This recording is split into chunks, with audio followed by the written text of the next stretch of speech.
நூல் வெளியீட்டு விழாவிற்கு தலைமை வகித்து பல்வேறு பணிகளுக்கு மத்தியில் இங்கு வருகை தந்து சிறப்புரையாற்ற தலைமுறையாற்ற இருக்கக்கூடிய கவிதை உறவு இலக்கிய மாத இதழினுடைய ஆசிரியர், நமது மதிப்பிற்கும் மரியாதைக்கும் உரிய கலைமாமணி திரு ஏர்வாடி எஸ் ராதாகிருஷ்ணன் அவர்களை, இந்த முதல் கவிதை நூலை பெற்றுக்கொண்ட முன்னதாக இந்த விழாவை துவக்கி வைத்து சிறப்புரையாற்றி நம் மத்தியில் அமர்ந்திருக்கக்கூடிய மரியாதைக்குரிய தமிழ்நாட்டினுடைய காவல்துறையினுடைய உயர் அதிகாரியாகவும் சிலை திருட்டு தடுப்பு பிரிவினுடைய கண்காணிப்பு அதிகாரியாகவும் இருந்து சிறப்பாக செயல்பட்டு கொண்டிருக்கக்கூடிய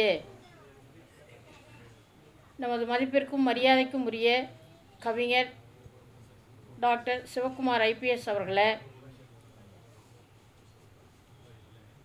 இங்கே ஒரு சிறப்பானதொரு வரவேற்புரையை வழங்கி அமர்ந்திருக்கக்கூடிய ஞாலம் பதிப்பகத்தினுடைய நிறுவனர், பாவலர், மரியாதைக்குரிய அன்பு சகோதரர் திரு ஞால ரவிச்சந்திரன் அவர்களை, நூல் திறனாய்வு நிகழ்த்த இருக்கக்கூடிய நிமிர் புத்தக பட்டறையினுடைய நிறுவனர், இலக்கிய சிம்மம் அன்பு சகோதரர் திரு பாபு சசிதரன் அவர்களை,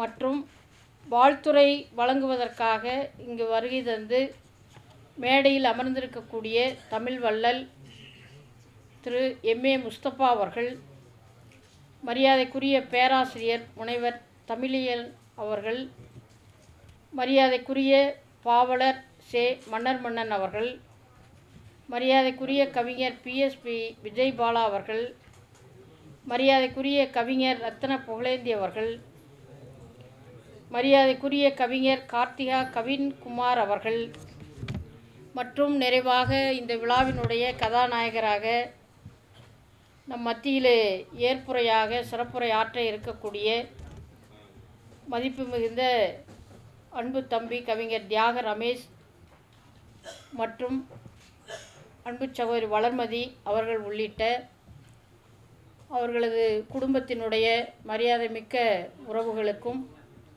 பெருந்திரளாக வருகின்றிருக்கக்கூடிய அன்பு சகோதரர்கள், சகோதரிகள், நண்பர்கள் அனைவருக்கும் எனது பணிவான வணக்கத்தை தெரியப்படுத்திக் கொள்கின்றேன்.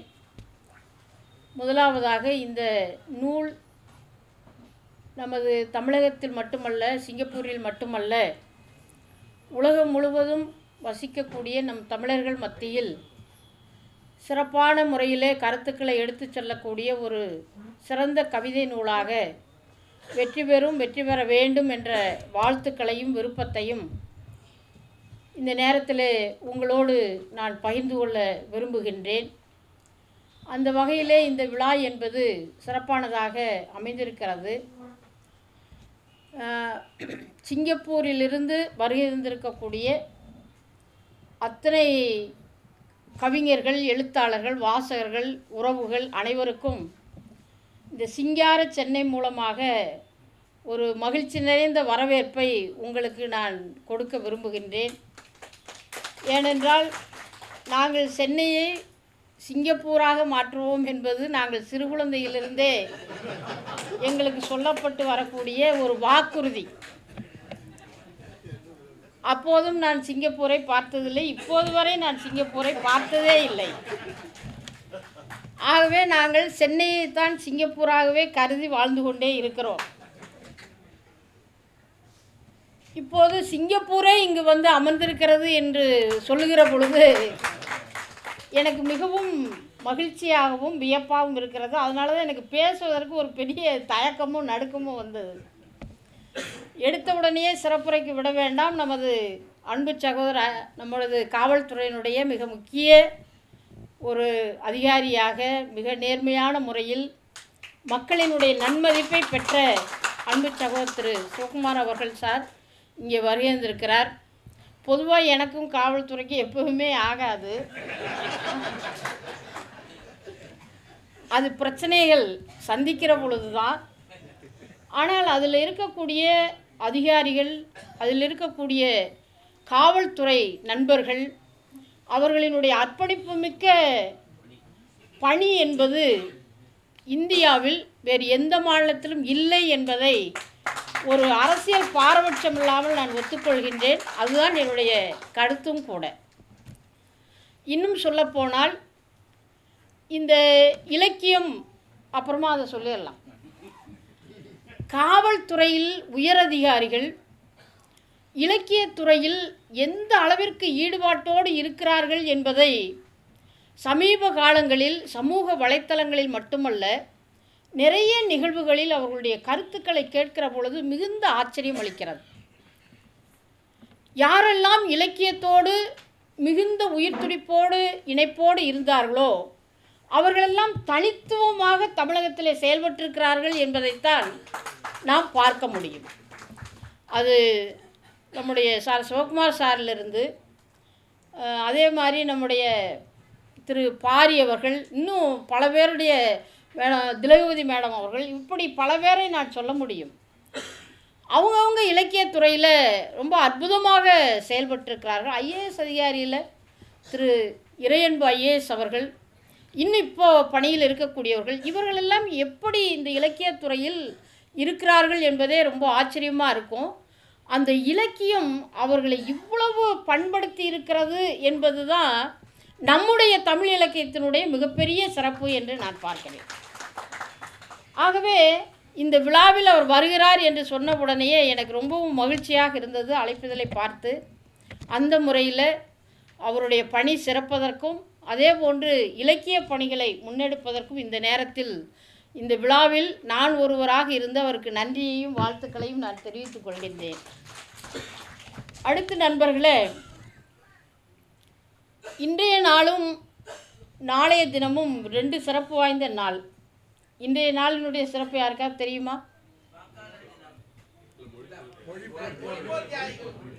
அது இன்றைய தலைமுறை நினைக்கிறேன்.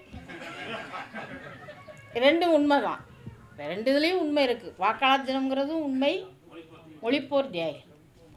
இந்த நாள் இவ்வாறு இது ஒரு திட்டமிட்ட நாள் ஏற்பாடாக இல்லை, இயற்கையாகவே அமைந்து விட்டது.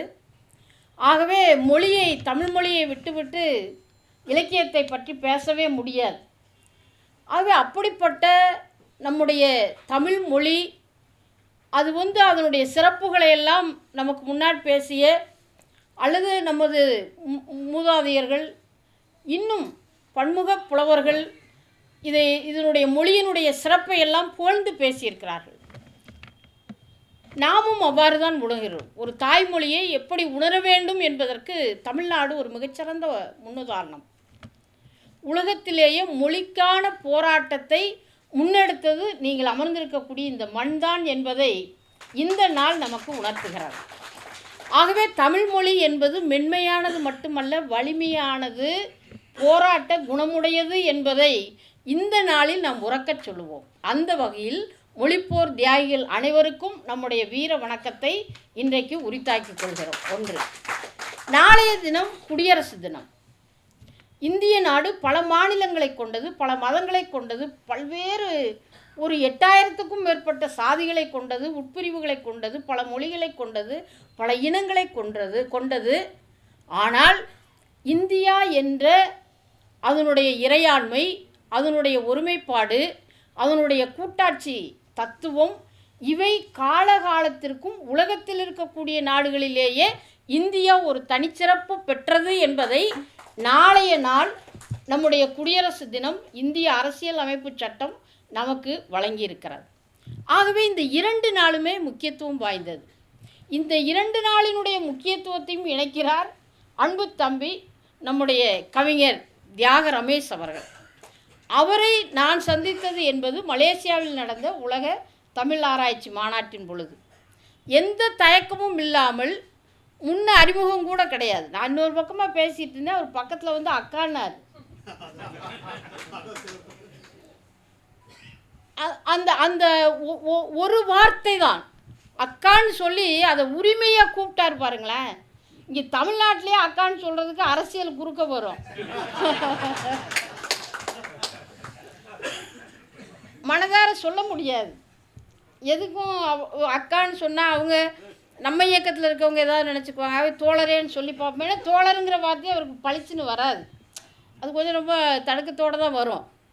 அப்போது இந்த அக்காங்கிற வார்த்தை ஒரு உடன் பிறந்த சகோதரராக உணர்வுபூர்வமாக அவர் அழைத்த அந்த ஒற்றை வார்த்தையில்தான் அந்த கவிஞர் ரமேஷ் அவர்களினுடைய அந்த நூலை உடனடியாக வாசிப்பதற்கும், அங்கிருந்த 1-2 நாட்களில் 1-2 சமயங்களில் தான் நாங்கள் சந்தித்து பேசினோம். அவங்க கூட இருந்த பெண் கவிஞர்கள் அவங்களும் பணி செய்கிறாங்க, ஒரு உழைக்கும் பெண்ணாக இருக்காங்க. அவர்களினுடைய கவிதைகளை தான் அதிகமாக என்கிட்ட சொன்னார். அந்த கவிதைகள், அந்த பெண்கள், அவர்களை பற்றி சொல்லுகிற பொழுது ஒரு அதாவது ஒரு பெண் கவிஞர்களை முன்னிலைப்படுத்தக்கூடிய ஒரு பாலின சமத்துவ உணர்வோடு இன்றைய காலகட்டத்தில் அவர்களோடு நிற்கக்கூடிய ஒரு நல்ல புதுமை கவிஞராக நம்முடைய ரமேஷ் அவர்கள் எனக்கு தென்பட்டார். அதுதான் என்னுடைய சிந்தனையில் பதிந்தது. அதற்கு பிற்பாடு இங்கு வந்த பிற்பாடு தொலைபேசியின் மூலமாகவும் நாங்கள் பேசிகிட்டு இருப்போம். இப்படி தான் வந்து நம்முடைய அறிவியல் நம்முடைய விஞ்ஞானி திரு மயில்சாமி அண்ணாதுரை அவர்கள் ஒரு விழாவுக்கு வந்திருந்தாங்க. அப்போ தம்பி வந்து நான் கேட்டதாக சொல்லுங்கம்மா அப்படின்னு சொல்லியிருந்தாங்க.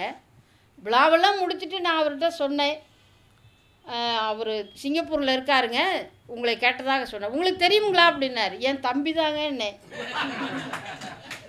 அவர் ஒரு செகண்ட் இப்படியே பார்த்தாரு. அப்புறம் நான் இப்படி மலேசியாவுக்கு போனீங்க, அப்போ அந்த விவரங்களை சொன்னேன். அப்போது அந்த அந்த பாசமிக்க அந்த உணர்வை கொடுத்தவர் என்பது மட்டுமல்ல, கையோடு கொண்டு வந்து அவருடைய நூல்களை வாசிக்கிற பொழுது ஒரு மிகச்சிறந்த இலக்கியம் எந்த நோக்கத்தோடு இந்த சமூகத்தில் வளர்க்கப்பட வேண்டும், வளர்ந்திருக்கிறது என்பதிலிருந்து ஒரு கவிஞனை, ஒரு மனிதரை, ஒரு மிகச்சிறந்த மனித நேயம் மிக்கவராக அவருடைய கவிதைகள் எடுத்து காட்டியது. அந்த அடிப்படையிலே தான் இந்த நூலும் அதனுடைய முன்னுதாரணமாக அமைந்திருக்கிறது. ஆகவே நான் எழுதிய கவிதைகளை எல்லாம் நம்முடைய நம்முடைய அதிகாரி அவர்கள் கொண்டு வந்து அவங்க வாசித்தாங்க. ஆகவே மீண்டும் நான் அதை வாசிக்கணும் அப்படிங்கிறது அல்ல. நான் எழுதி வைத்த கவிதைகளை நீங்கள் வேணாலும் பார்த்துக்கலாம்.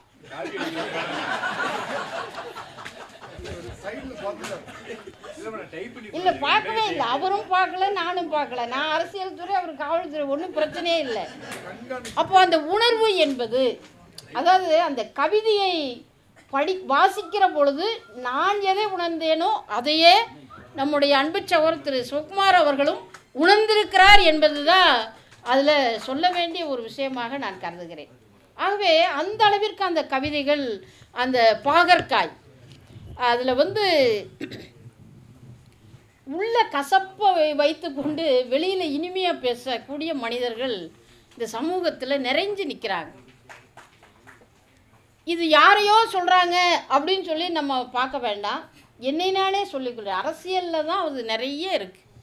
உள்ள கசப்புகளை வைத்துக்கொண்டு வெளியில் பார்த்தா அம்மா வணக்கம், அக்கா வணக்கம்னு எல்லாரையும் வாக்காளர் எல்லாம் பார்த்து வணக்கம் போடுற ஒரு அரசியல் சூழல் இருக்குது.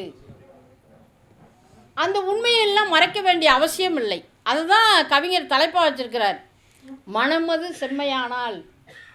செம்மை என்பதற்கு சிறப்பு, செழுமை, இதெல்லாமே இருக்குது. அது நிறத்தையும் குறிக்கும். அது சிவப்பானால், செம்மையானால். அப்போது இவ்வாறு அந்த தலைப்பு வந்து அதுவும் திட்டமிட்டெல்லாம் அவர் வைக்கலை, இயற்கையாக கவிதைகளிலிருந்து அவர் வைத்திருக்கிறார். அவருடைய நோக்கமும் அவ்வாறாக அமைந்தது. அப்போது இந்த அரசியல் என்பதே உள்ளொன்று வைத்து புறமொன்று அப்படின்னு வருகிற பொழுது இன்றைக்கு நம்முடைய தாய்மொழி தமிழ்மொழிக்கு ஒரு ஆபத்து என்பது இருக்கிறது. இதுக்கு எப்போதெல்லாம் நமது மொழிக்கு பிரச்சனை வருகிற பொழுது அதை எதிர்த்த போராட்டங்களை தமிழ் மக்கள் பல போராட்டங்களை ஜனநாயகபூர்வமாக நடத்தியிருக்கிறார்கள். ஆகவேதான் தமிழ்மொழி உலகத்தில் செம்மொழியாக இருக்கக்கூடிய அதோடு இணைந்த மொழிகளெல்லாம் உலக மொழிகள் இப்போ இல்லை, பேசுவதற்கு நபர்கள் இல்லை, மக்கள் இல்லை. ஆனால் தமிழ்மொழி மட்டும்தான் அன்றைக்கு ஒரு 2000 ஆண்டுகளுக்கு முன்னால் வள்ளுவர் இவ்வளவு உருவத்தில் இருந்தார்னு யாருக்குமே தெரியாது. அவர் இப்படி இருப்பார்னு ஒரு யூகம்தான். வள்ளுவருக்கும் இப்போ யுகம் வந்திருக்கு. அச்சு எந்திரத்தில் அவருடைய குரல் என்பது நம்ம புத்தகங்களாக கொண்டு வந்திருக்கோம். இப்போ வள்ளுவர் உயிரோடு இந்த அரங்கத்துக்கு வர்றாருன்னு வச்சுக்குங்க, இதாங்க நீங்கள் எழுதின திருக்குறள்னு அவர் நம்ப மாட்டார். 2000 வருஷத்துக்கு முன்னாடி என்ன ஆதாரம் இருக்கிறது?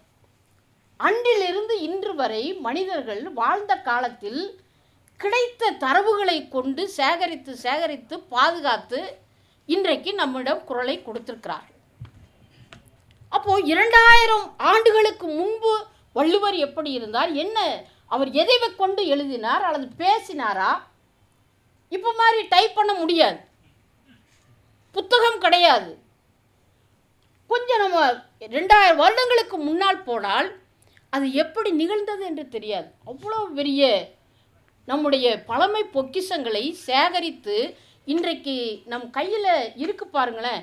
இந்த முயற்சியை எடுத்து வந்த தமிழ் சமூகம்தான் மிகப்பெரிய பாராட்டுக்குரியது என்று நான் பார்க்கிறேன்.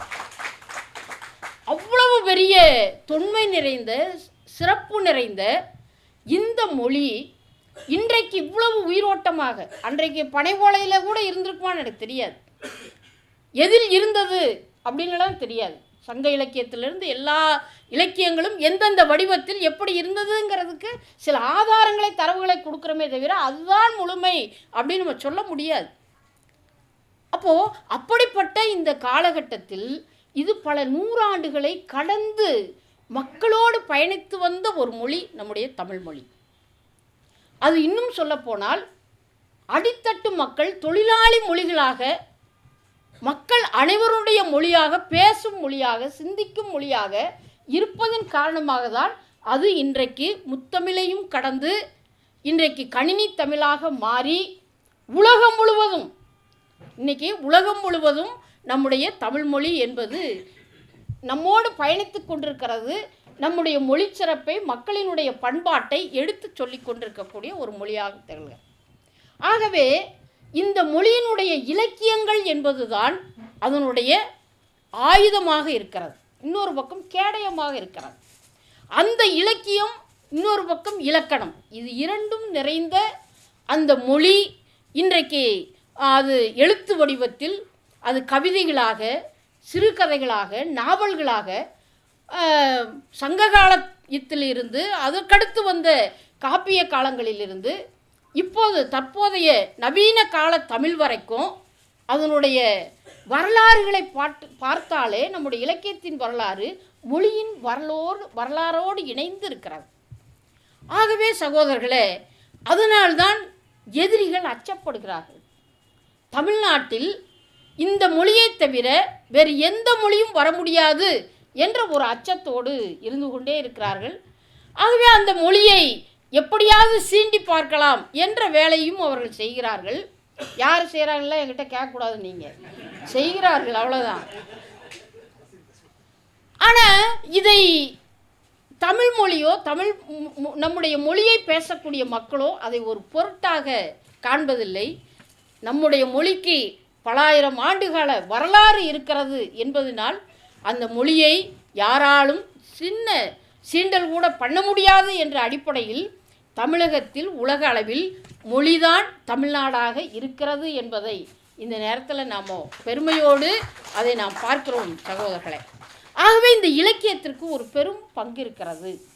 அந்த இலக்கியத்திலிருந்து தான் நம்முடைய அன்பு சகோதரர் கவிஞர் தியாக ரமேஷ் அவர்கள் 7 நூல்கள் வரைக்கும் அவங்க எழுதியிருக்கிறாங்க.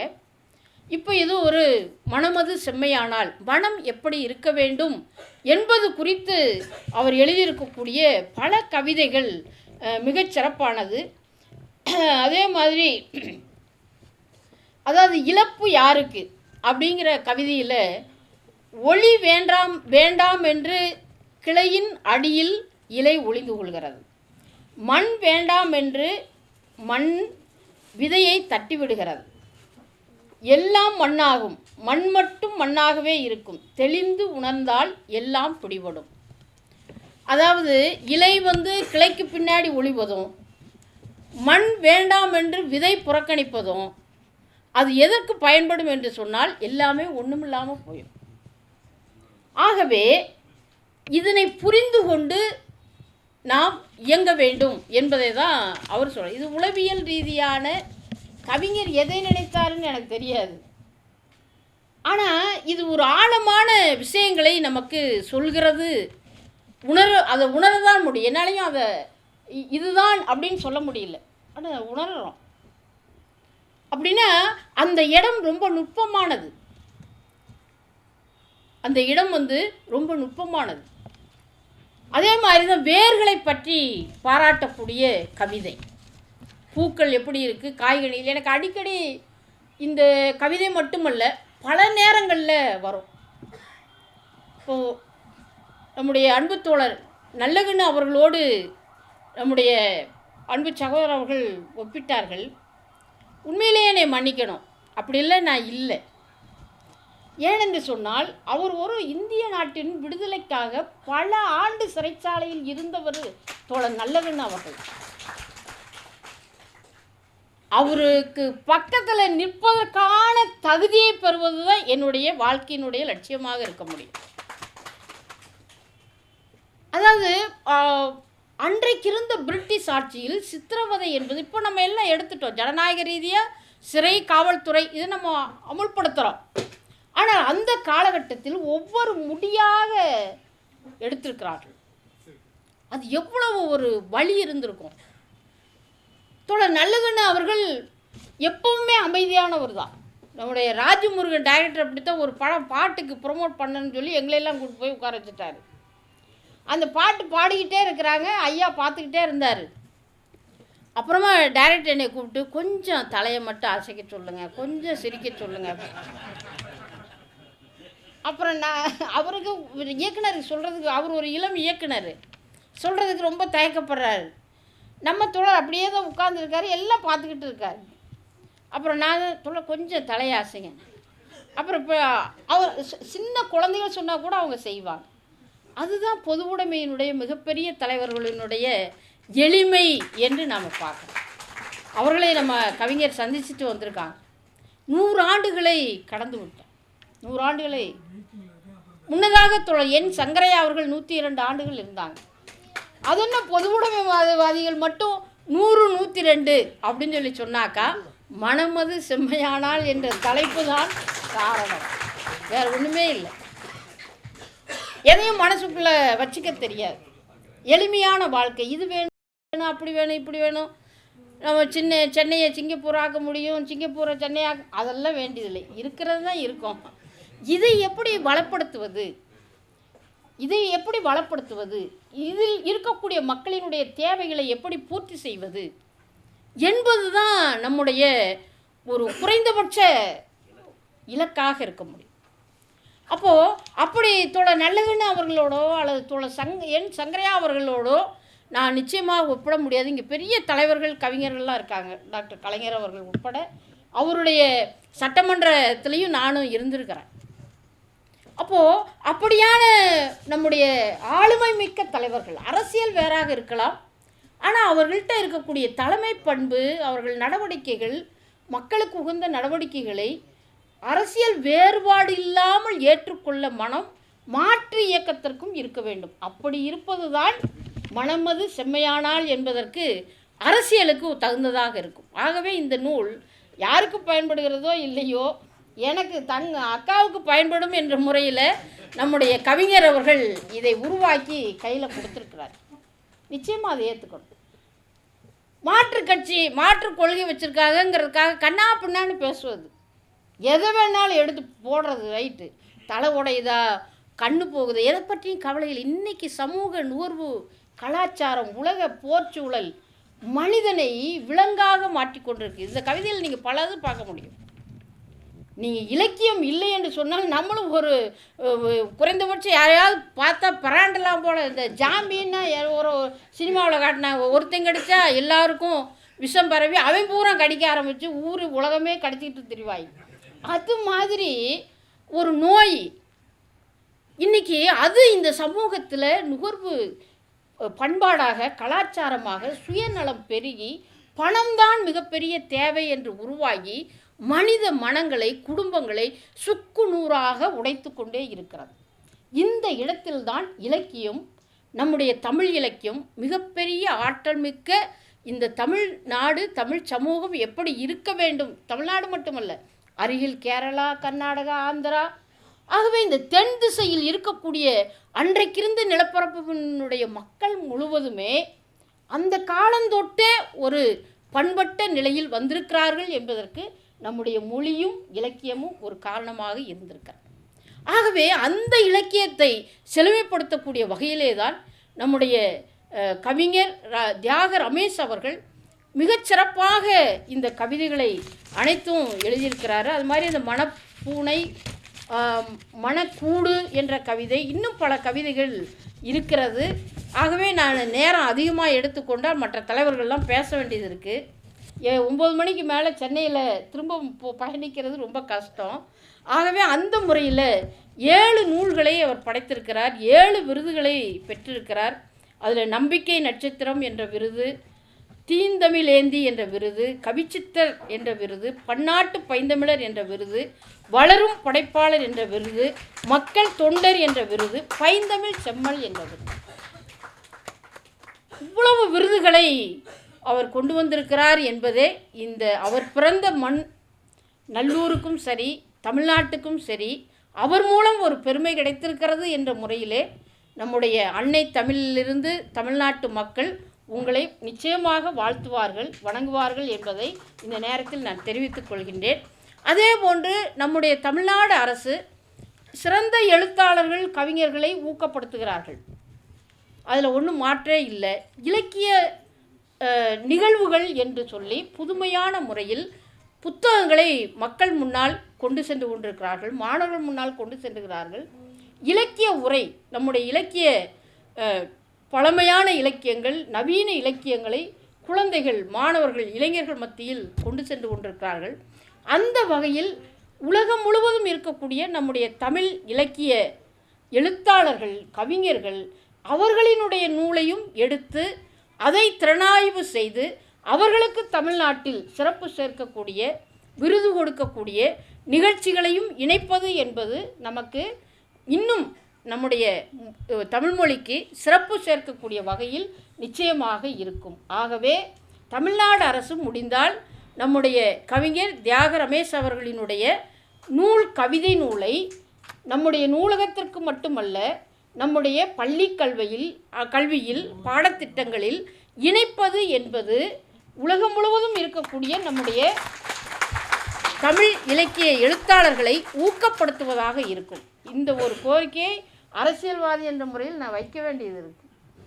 ஆகவே அப்படி வைத்து தம்பி ரமேஷ் அவர்கள், அவரோடு குடும்பத்தில் இருக்கக்கூடிய நமது அன்பு சகோதரி வளர்மதி அவர்கள், அவருடைய வந்தியத்தேவன், அந்த பெயரை கேட்டப்போ எனக்கு ரொம்ப மகிழ்ச்சியாக இருந்தது. ஆகவே பொன்னியின் செல்வன் குடும்பமாக இன்றைக்கும் அவர்கள் இருந்து தமிழ்நாட்டிலேருந்து போகக்கூடிய எல்லா விஐபிகளுக்கும் அவரை தெரியுது, அவர் பெயரை சொன்னால் தெரிகிறது. அந்த அளவில் ஒரு நெகிழ்ந்த மனம், ஒரு குழந்தையினுடைய குணம், நல்லது கெட்டது எல்லாவற்றையும் ஈர்த்து கொள்வது, நமக்கேற்ற முறையில் அவங்க இருக்கணும் அப்படின்னு பார்க்குறதில்ல.